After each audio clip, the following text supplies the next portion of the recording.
Hello from Dhaka, this is Moutushi Jubaida Rahman and you are watching BSS News. At first, the headlines. Armed Force Day celebrated. Government committed to building freedom fighters' envisioned exploitation-free welfare state. 5.7 magnitude earthquake jolts Dhaka. Chief Advisor expresses profound grief over earthquake casualties. Ukraine would give Russia chunk of territory under 28-point US plan. Now the details. Armed Force Day celebrated. Government committed to building freedom fighters' envisioned exploitation-free welfare state. Bangladesh today marked Armed Forces Day 2025 with pride, remembrance, and strong calls for a democratic future.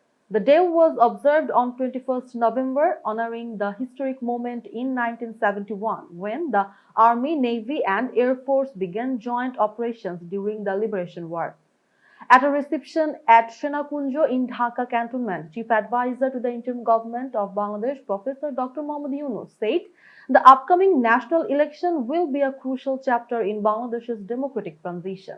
He expressed confidence that the Bangladesh Armed Forces will carry out their duties with professionalism to ensure smooth and festive elections. The Chief Advisor praised the armed forces for their long-standing service. He said that since independence, they have stood by the people in nation building, disaster response, and in protecting sovereignty. He also recalled their role during the 2024 Student People Mass Uprising and in ongoing national reform. Professor Yunus said he believes the forces loyal to democratic and disciplined leadership will continue combining patriotism with professional skills. The day began with special prayers at mosques in all cantonments, naval bases, and air force bases.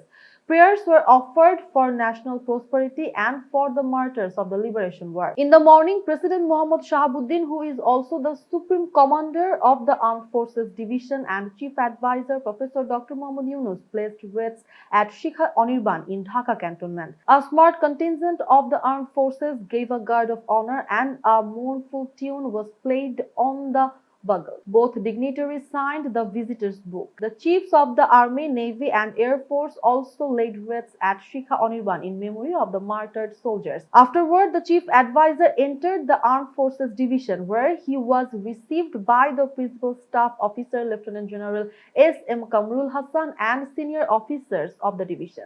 The chiefs of all three services paid a courtesy call on him.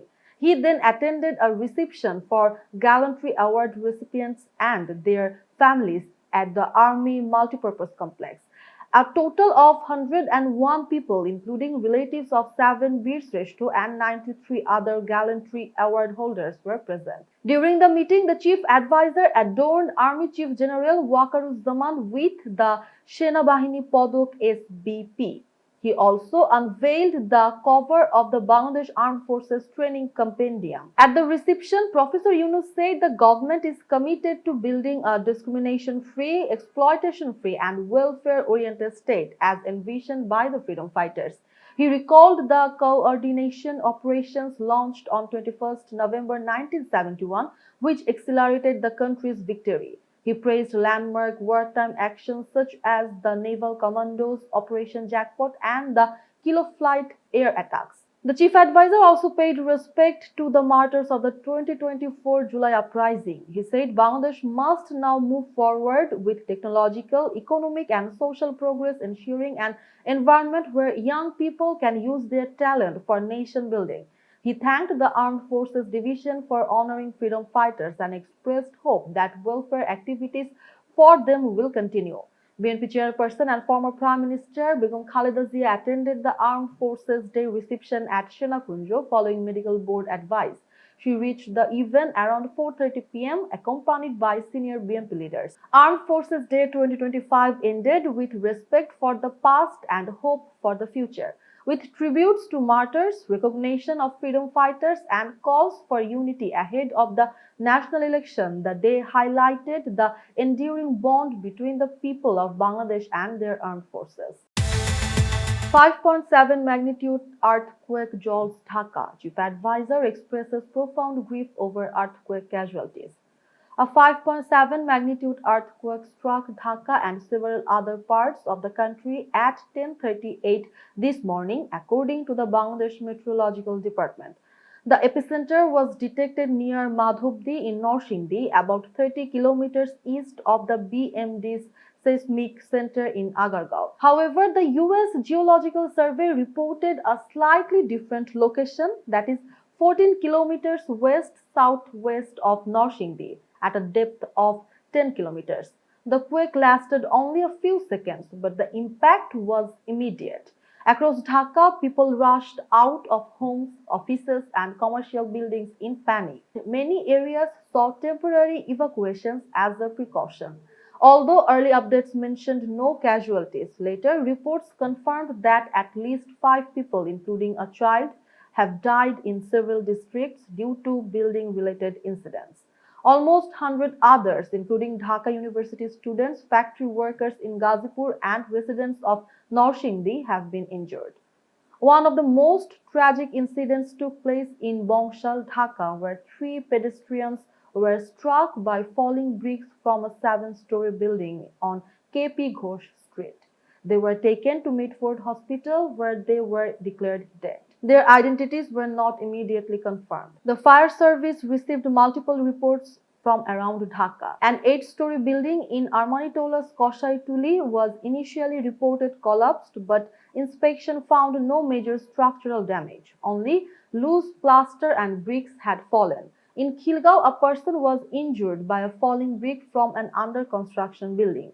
A house fire broke out in Baridhara Block F. The cause is still unclear.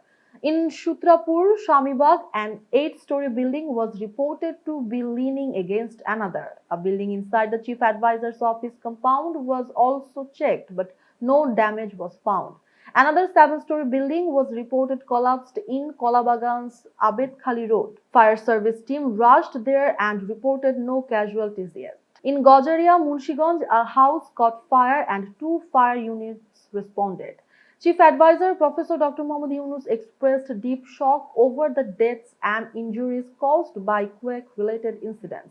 In a statement, he conveyed condolences to the affected families and wished rapid recovery for the injured. He instructed all relevant government officers to move quickly to the field, assess the damage, and strengthen rescue activities. He emphasized that the government is closely monitoring the entire situation and giving highest priority to public safety. Professor Yunus also urged people not to believe rumors or spread misinformation. He said official instructions, including hotlines and announcements, will be issued if required. He said, "We are committed to ensuring the safety of all citizens." Ukraine would give Russia a chunk of territory under 28-point US plan. A draft 28-point peace plan for the Ukraine war has been obtained by AFP. The plan is backed by United States President Donald Trump. It says Ukraine would give up parts of its eastern territory. Ukraine would withdraw from the Lugansk and Donetsk regions.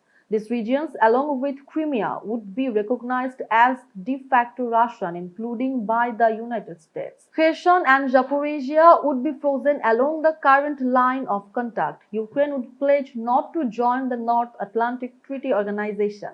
The alliance would not station troops in Ukraine. Ukraine would reduce its army to about 6 lakh personnel.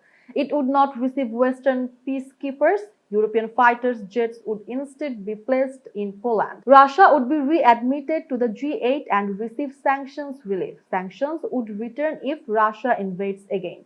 Ukrainian President Volodymyr Zelensky said he expects to discuss the plan with President Trump soon and said any agreement must protect Ukraine's sovereignty.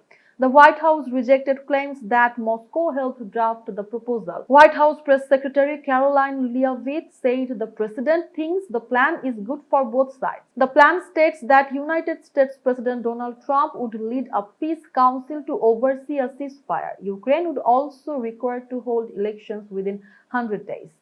That's all for now. For more updates, visit bssnews.net. Thanks for watching.